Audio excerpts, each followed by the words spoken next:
Foster Brooks was a staple on both the Dean Martin show and those hilarious celebrity roasts. He left us in 2001 at the age of 89. But tonight, Foster's in the house. Recently, it was National Beer Week. Sunday was National Margarita Day. He's been busy touring all those events. He and his straight girl, Shirl, were able to take time to be with us tonight. So again, I'd like you to welcome Foster Brooks and his great girl, Shirl.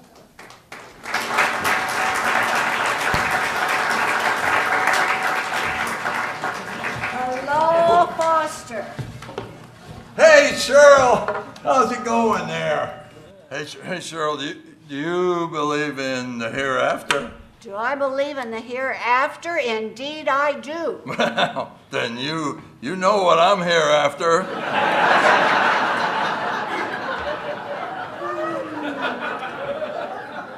What's that? What are you hereafter? I'm hereafter a shot at Jack Daniels. You know, Jack Daniels gets better with age. The older I get, the better it tastes. Now, Foster, I heard that you might have a little alcohol problem. Absolutely. I don't have any. You know, and I just stopped in for a little drink. So my nurse before I go to work. Well, what kind of work are you doing? I'm an airline pilot.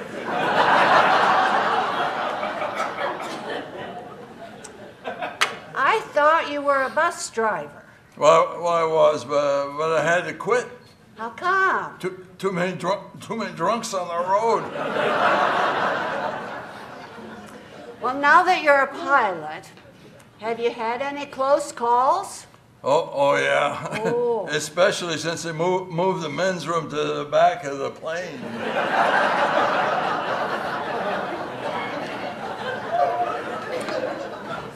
What else is going on, Foster? Oh, I got to tell you a story about a blind cowboy friend of mine.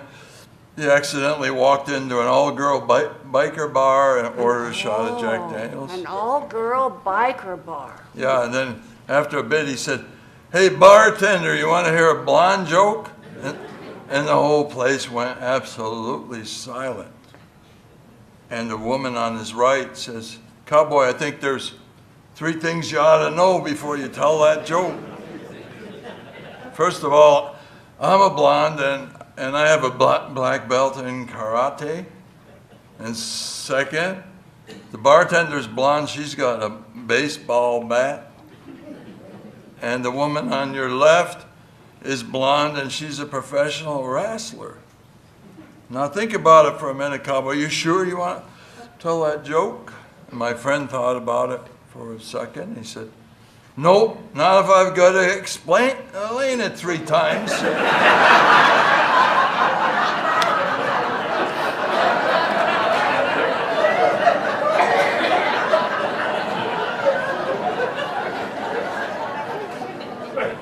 I'm giving him the look. So, Foster, have you been to the doctor lately? Oh yeah, the doctor said I should be walking more. Oh, that's good exercise.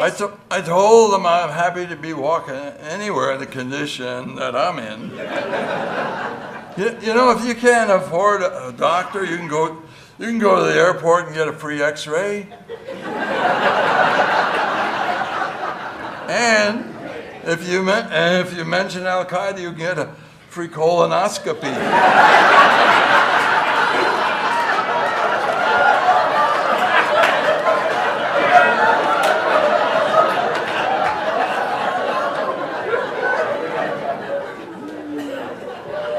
Are you doing any other exercises? Well, you know, I did a push-up today. Well, actually, I fell down. But I had to use my arms to get up, so I figured close enough. So how are you and your wife getting along? We always like to hear about that. Yeah, I know. Not as well as we should be. We were driving out on a country road last week, and we passed this barnyard full of goats and pigs, and she looks over at me and says sarcastically, "Are those relatives of yours?" And I looked back at her and I said, "Yeah, they're my in-laws."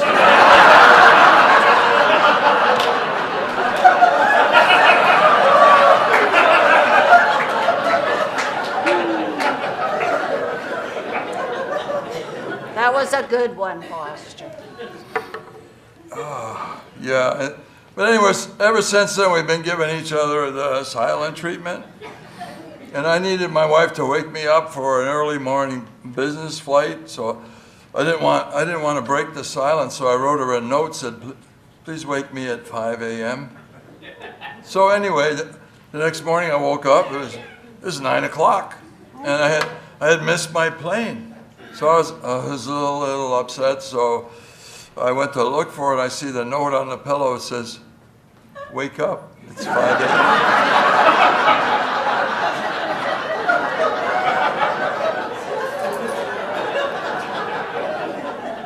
You know, men are just not equipped for those kind of contests. You got that right. So did you take a vacation, you and your wife? That might help. Did you take a vacation? Yeah, we were in Minnesota last summer, and one Sunday we attended an interdenominational. Interdenominational. That's what I said. Well, anyway, after the vocally challenged and special needs choir sang,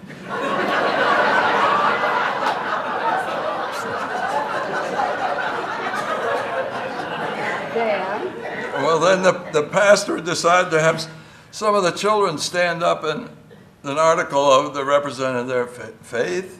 So first a little Catholic girl comes up, and she had a set of rosary beads, and then a little Jewish boy came up and he had a Star of David.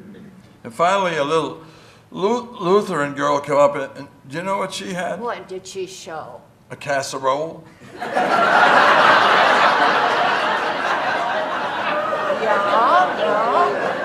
Yeah. So did you get to see your in-laws while you were there? Yeah. And my brother-in-law and his wife, they were out for a drive up near Duluth, and he reached over and put his hand on her leg, and she was feeling a little amorous, so she said, "You can go a little farther." And so he drove to Phoenix.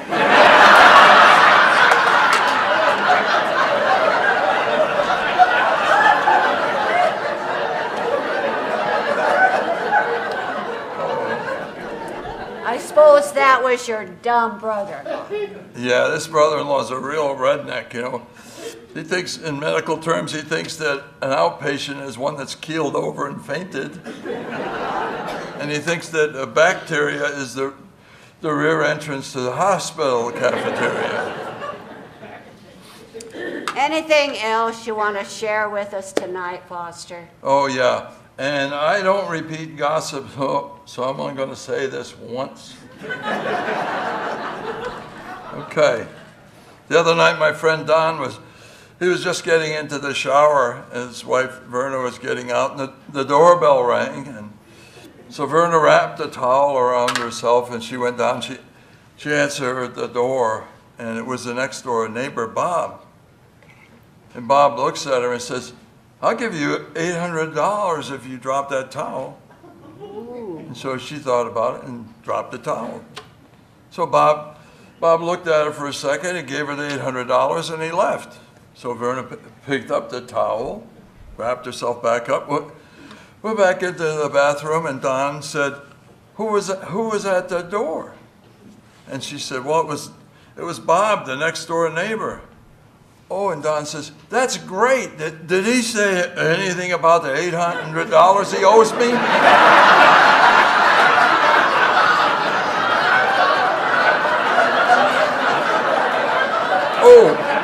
Oh, I gotta go, 'cause Because I'm flying a 747. I'm flying a 747 to London tonight, and it's scheduled to leave in about an hour and 45 minutes ago.